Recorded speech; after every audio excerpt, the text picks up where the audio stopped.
Hello, welcome back guys. आज की जो डेट है वो है 18 सितंबर। आज हम डिस्कस करने वाले हैं कि बजाज हाउसिंग फाइनेंस का आईपीओ तो अलॉट हो गया है आप लोगों को, पर इसको रखना है या नहीं रखना है, या फिर जिसको फ्रेश एंट्री बनाना है वो कहाँ पर बना सकते हैं। तो वीडियो को दो पार्ट में डिवाइड करेंगे। एक कंपनी का फंडामेंटल एनालिसिस करेंगे, बैलेंस शीट देखेंगे, और दूसरा फिर टेक्निकल्स के बेस पर हम डिसाइड करेंगे कि अभी जो प्राइस एक्शन है वो क्या बोल रहा है और आगे क्या करना चाहिए। तो चलिए पहले फंडामेंटल देख लेते हैं। तो ये वीडियो लर्निंग पर्पस के लिए रहेगा। चलिए, तो ये आ जाते हैं हम बजाज हाउसिंग फाइनेंस लिमिटेड नाम है, अब कंपनी रजिस्टर हो गई है यहाँ पर स्टॉक मार्केट में। इसका अगर हमको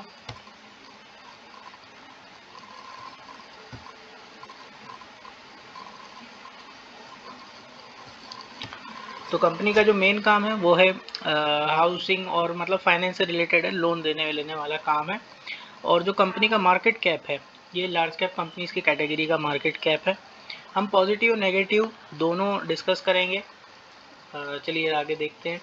तो मार्केट कैप जो है 1,44,643 रुपीज़ का, करोड़ का, 643 करोड़ का जो है मार्केट कैप है। करंट प्राइस देख ले तो 174 है, हाई और लो 188 है। ठीक है।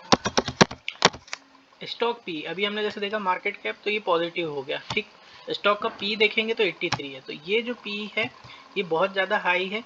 स्टॉक का जो अच्छे स्टॉक्स का पी जो है 10 to 30 के बीच में यहाँ पर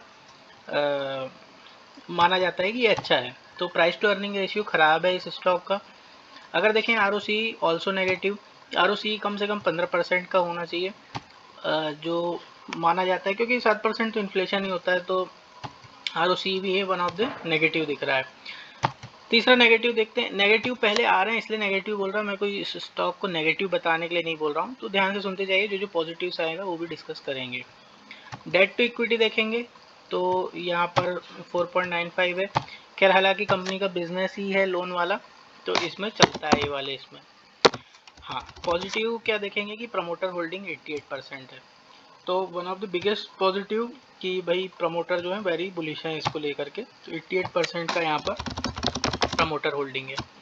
उसके बाद नीचे आ जाते हैं हम, पीयर्स देख लेंगे इसके। तो बजाज हाउसिंग के पीयर्स ये है LIC housing finance, PNB housing finance. Bajaj group वैसे भी बहुत ज़्यादा वास्ट बिजनेस है इनका हर फील्ड में। चलिए क्वार्टरली रिजल्ट डिस्कस कर लेते हैं। तो अगर क्वार्टरली रिजल्ट में रेवेन्यू देखेंगे तो मार्च का 1500 सारी वैल्यू करोड़ में है, 1585 करोड़ है। मार्च 2024 में 1996 करोड़। तो इंक्रीज रेवेन्यू देखने को मिल रहा है यहाँ पर। जो है नेट प्रॉफिट है, नेट प्रॉफिट भी कंपनी का यहाँ पर इंक्रीज देखने को मिल रहा है। और जून क्वार्टर का देखेंगे तो जून का भी हमको यहाँ पर इंक्रीज देखने को मिल रहा है, तो ये भी पॉजिटिव हुआ।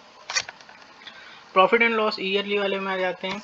तो ईयर ऑन ईयर बेसिस पर देखेंगे तो कंपनी की सेल्स में इंक्रीमेंट है। ठीक है, यहाँ पर तो ड्रास्टिकल इंक्रीज है। नेट प्रॉफिट भी अगर कंपेयर करेंगे तो कंटिन्यूसली इंक्रीजिंग है। ठीक है, उसके बाद अदर इनकम अभी कुछ है नहीं कंपनी की। उसके बाद एक्सपेंस, ठीक है, इंटरेस्ट, चलिए नीचे आ जाते हैं। डिविडेंड पे आउट अभी कुछ भी नहीं है। अब आगे आ जाते हैं, रिज़र्व देख लेंगे। रिज़र्व भी इंक्रीजिंग है कंपनी की, अच्छी बात है। उसके बाद बोरोइंग्स, तो क्या ये फाइनेंशियल सेक्टर है। CWIP भी इंक्रीजिंग दिख रहा है, मार्च 23 के बाद फिर से अगेन इंक्रीज दिख रहा है। तो CWIP इंक्रीजिंग है, ये भी पॉजिटिव बात है यहाँ मार्केट के लिए। इसके बाद और नीचे आ जाते हैं, कैश फ्लो देखेंगे नहीं इसमें क्योंकि ये अपना फाइनेंस सेक्टर की कंपनी है।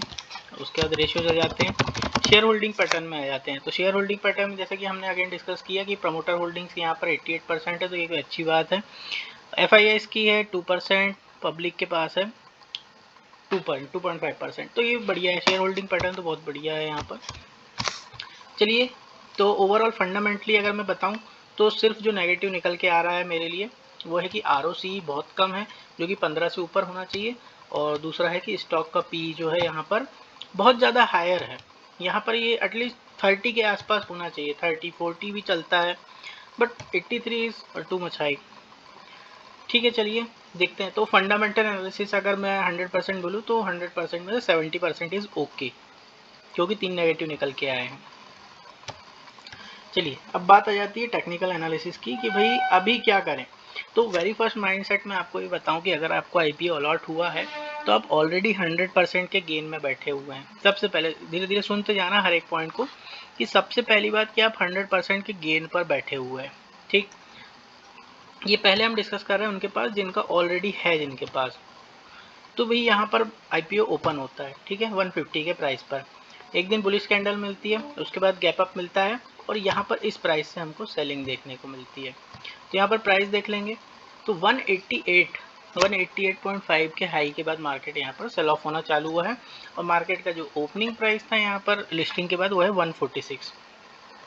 तो देखिए यहाँ पर जो नेचर ऑफ प्राइस जो होता है, लोअर हाई और हायर हाई के क्रिएशन के बाद मार्केट अप ट्रेंड पकड़ता है और लोअर हाईज और लोअर लोस के बाद डाउन ट्रेंड पकड़ता है। तो हमको यहाँ पर जो है मार्केट में एक रेंज मिल चुकी है, बिकॉज ऑफ कि आज एक हमको सेलिंग देखने को मिली है।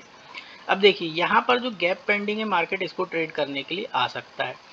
तो जैसे कि यहाँ से कंटिन्यूसली बायर्स ने पुश किया, उसके बाद यहाँ पर प्राइस आया।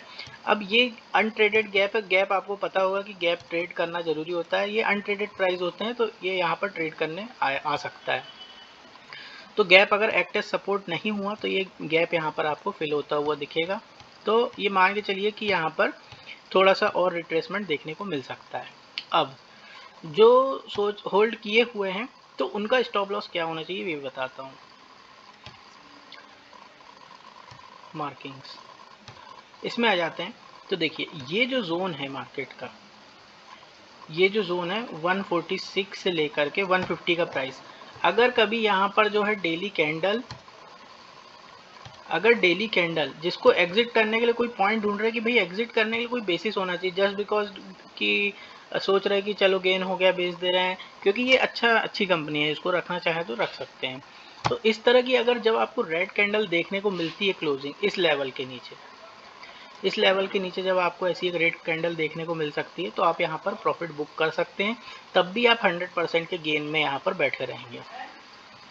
सेकेंड चीज कि और क्या देखने को मिलेगा यहाँ पर, अब जो लोग नई पोजीशन बनाने के लिए देख रहे हैं, नई पोजीशन कब बनाई जा सकती है कि जब ऐसे से मार्केट ने यहाँ से बाइंग गई, ये फर्स्ट पुल बैक है, इसके बाद अगर मार्केट इसके ऊपर यहाँ पर अगर ऊपर की तरफ कैंडल क्लोज करता है, ग्रीन कैंडल ऐसा, तो यहाँ से हम फर्दर मूव के लिए प्लान कर सकते हैं। तो यहाँ से एक फर्दर ऐसा अपसाइड का मूव देखने को मिल सकता है। तो जो यहाँ पर क्लियर हो गया कि नई पोजीशन बनाना है तो इसके ऊपर क्लोज होगा तभी बनाना है, अदरवाइज यहाँ पर डब्ल्यू पैटर्न रिकवरी अगर कुछ दिखती है तो यहाँ पर रेंज के अंदर बना सकते हैं। अभी मैं बता दूंगा डब्ल्यू पैटर्न कैसा होगा।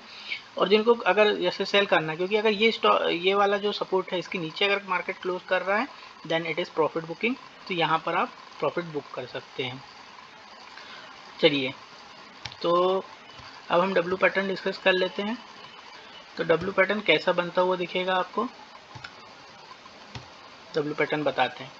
जैसे कि प्राइस ये है तो यहाँ से नीचे आएगा, सेलर नीचे आएगा, उसके बाद यहाँ पर अगेन बायर्स देखने को मिलेंगे, फिर यहाँ से अगेन सेलिंग कंटिन्यू होने को होगी। लेकिन अगर ये लो को सपोर्ट करता है मार्केट, एग्जैक्टली नहीं है कि यहीं पर लो आएगा, बट अगर इस लो को सपोर्ट करके अगेन अगर ये हाई निकालता है यहाँ पर, तो ये एक लो ये दूसरा लो, तो लोअर हाई और ये एक हाई और ये नया हाई, तो हायर हाई बन गया। तो यहाँ पर एंट्री को बनाया जा सकता है अगर बन जाता है तो, ठीक है। तो यहाँ पर अगर रेंज के अंदर एंट्री करना है तो डब्ल्यू पैटर्न के बेसिस पर एंट्री हो सकती है प्रॉपर क्लोजिंग पर। रेंज के बाहर एंट्री करना है अपसाइड के लिए तो यहाँ पर एंट्री हो सकती है, और अगर प्रॉफिट बुक तभी करेंगे जब 150 के नीचे मार्केट कोई क्लोजिंग कैंडल देता है डेली में। ये सारी बात डेली में हो रही है, इन बिटवीन में कुछ भी छोटी टाइम फ्रेम में प्लान मत करना। तो जो डे क्लोजिंग है उसके बेसिस पर ये सब बातें हो रही है। तो अगर मैं थोड़ा टाइम बचा है कैंडल में बना के बताता हूँ आपको कैसी बनती है।